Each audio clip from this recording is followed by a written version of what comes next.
ให้สงกาคำตัวกันแท้ยาในกันนอนในตอนรายการตัวเล็กทางดีในกันนอนอันวันนี้ก็ที่มาเห็นในไลน์ตัวเล็กแถมเมียงในกันนอนมันเป็นอันสอนกาอันสอนกาก็กำมันนะแล้วกันเนาะอันเตหูก็ติมีอ่ะอันไปหูก็อันก็ติมีอยู่ในกันเนาะแล้วก็มาทบกันแต่ก็แถมกันหนึ่งกันเนี่ยครับอันวันนี้เขาที่มาเฮ็ดตัวเล็กแสงเนี่ยตัวเล็กแสงและตัวเล็กหินเนี่ยเนาะอันดาวสุดเท่าที่ไรในเฮ็ดในพิสแลบกันเนาะตัวนี้กันนะเขากับตัวสองกันค่ะเอาก็เลือกขนาด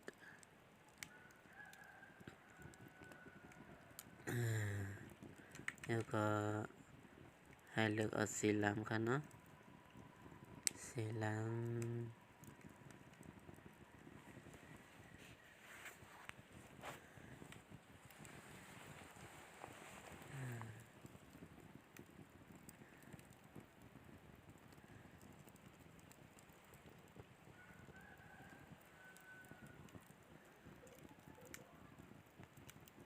แต่มาแสงนี่กันเนาะแสงเมืองสูงนี่กันเนาะที่มาเฮ็ดภายล้อกันเนาะแต่มีสีมันในมันเดี๋ยวมีหลายเมลกันนะสีมันในเขาเดี๋ยวเอาเสียงสิงเสเฮ็ดนี่นะแล้วก็สีเสียงแรงเสนี่กันเนาะเดี๋ยวมีหลายเมลกันเนาะเสียงเมืองนี่กันเนาะเขาเดี๋ยวใส่ว่าเสียงเมืองในกันหนึ่งก่อนนี่กันเนาะแล้วก็เอามาใส่พอนก็อันนี้มันเป็นล็อกมือส่วนกันนอนที่เลยแต่เป็นเรื่องอังกฤษเสแล้วก็ก่อนกันมาเปลี่ยนพอนมันที่เป็นดิกได้กว่าเลยกันเนาะ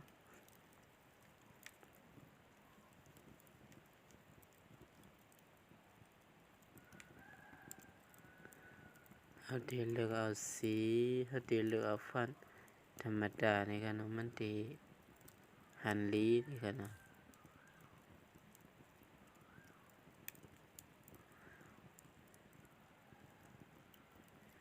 นี่กันเนาะ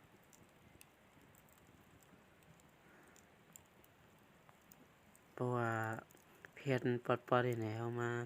เขาดีในทางกลางให้เขาให้ไหนกันเนาะแต่มันได้หันดีกันเนาะ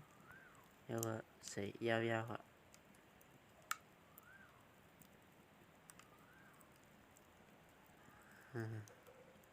แล้วก็ก็เนี่ยมาใส่เงามันกันเนาะเงามันเนี่ยใส่กับเงามันเนี่ยเขาที่เอาสีเขาที่ใส่ตัวเล็กสีแรงในกันเนาะเขาที่เขาก็ใส่สีแรงกับเงามันเนี่ยกันนะแล้วก็เซฟกันนะ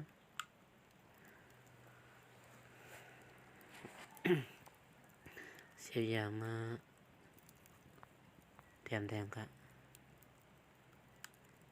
แต่ว่าสูงกันเนาะ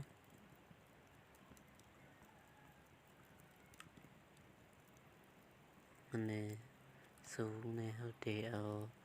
พอนแทงเมลเนี่ยกันเนาะให้มันห่างลีเนี่ยกันนะให้มันซึ่งว่าก้อนไทยเขาว่ามันติดที่ห่างลีนี่กันนะที่กันเนาะ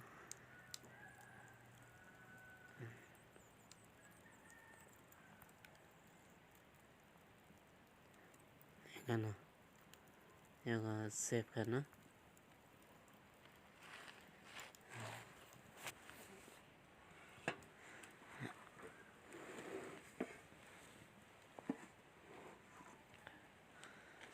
แล้วก็เข้ามาในกันเนาะเข้ามาในตัวแก๊สตัวเล็กนี่กันนะเขาก็ดาวน์โหลดในเพจสโตร์เลยกันเนาะนี่กันฮะ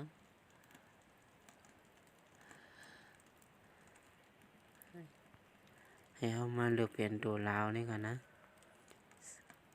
ซูมขึ้นมานี่กันเนาะก็แก๊สปานกับอีดนี่กันนะ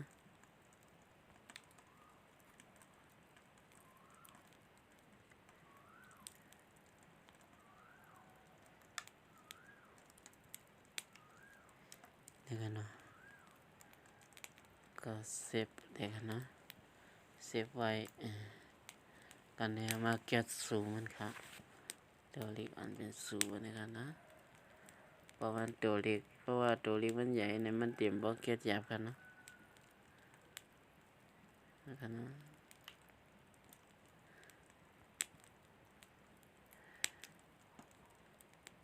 เซฟแล้วก็เข้ามาใน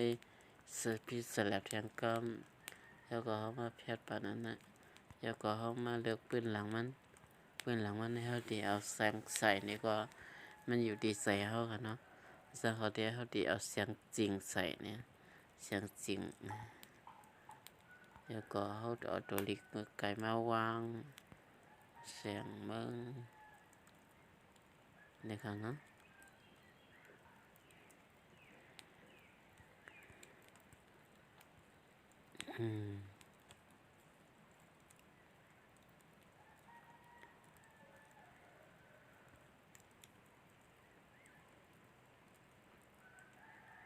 นี่กันนะคือเขียนตินี่กันเนาะ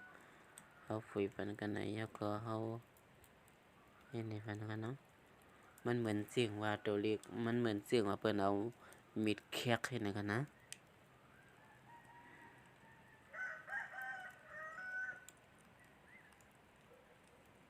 นี่กันเนาะกันนะอันสีแดงเนี่ยเป็นเงามันทีมือเขาเตรียมตัวเล็กมือไก่เขาใส่เงามันนี่กันเนาะอันนี้ก่อนในกลางมันเนี่ยมันที่เป็นสีมันที่เป็นเสียงจริงนี่กันเนาะแล้วก็เขาเสียบไปกับเสียบนะแล้วก็เขาเลือก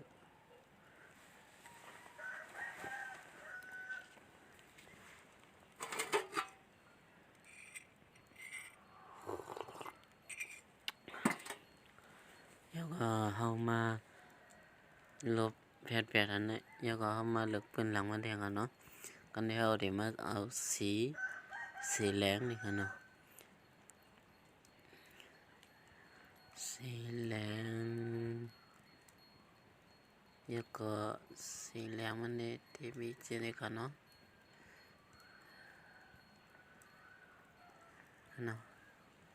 นี่เป็นแสงตินี่ค่ะนะกันในเข้ามาใส่สูงค่ะเนาะนี่ค่ะสูงนี่ค่ะนะ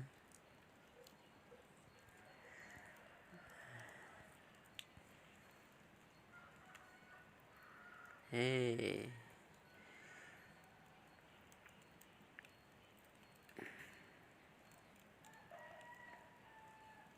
กันนะ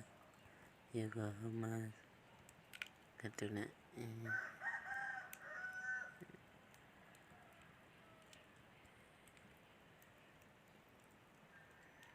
นี่กันเนาะแล้วก็พอเกี่ยวใส่อันนี้ก็เซฟไว้กันในเข้ามาแก้แทงกำหนึ่ง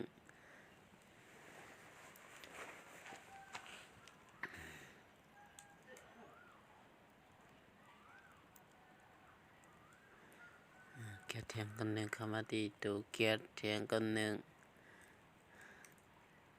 มาแก้อันนี้ต่าง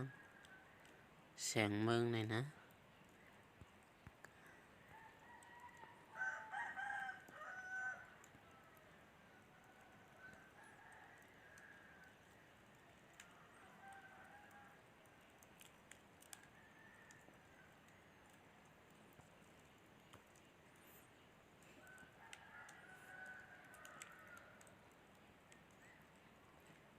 แล้วก็พอเกี่ยวก็เซฟกันเนาะแล้วก็เข้ามาแก้แทงตัวหนึ่งนี่กันเนาะตัดที่เอากับใส่ล้อกันนั่นนี่กันเนาะ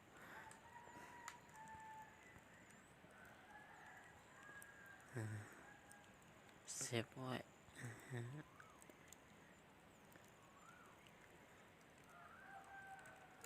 กันเนี่ยเขาเข้ามาในพิสระแทงก็ ยังเอามาเลือกขนาดมันเลือกกันให้เลือกเปลี่ยนสีล้ำแทงกันได้มาเลือกกันได้แล้วก็เอาตัวเลือกมันมาใส่นี่กันเนาะ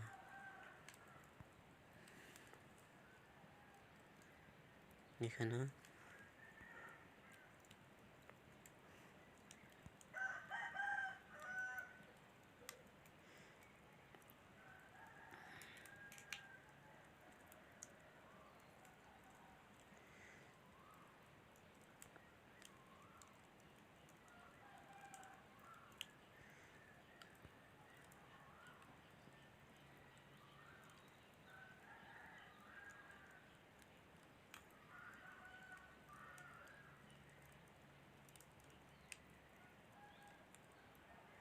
นี่กันเนาะ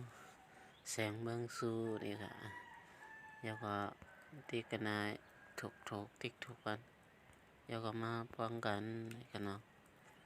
กันในก็เลยมายาวตัวลิกหางดีตัวลิกแสงนี่กันเนาะวันเมื่อไหร่ก็มีหนังใดคุยค่ะอย่าลืมกดไลค์กดแชร์กด subscribe วันส่งข่าวเสียงค่ะนะไปส่งค่ะไปด้วยวันวิดีโอใหม่อันดีมาทางต่างวันกันเนาะไปส่งค่ะ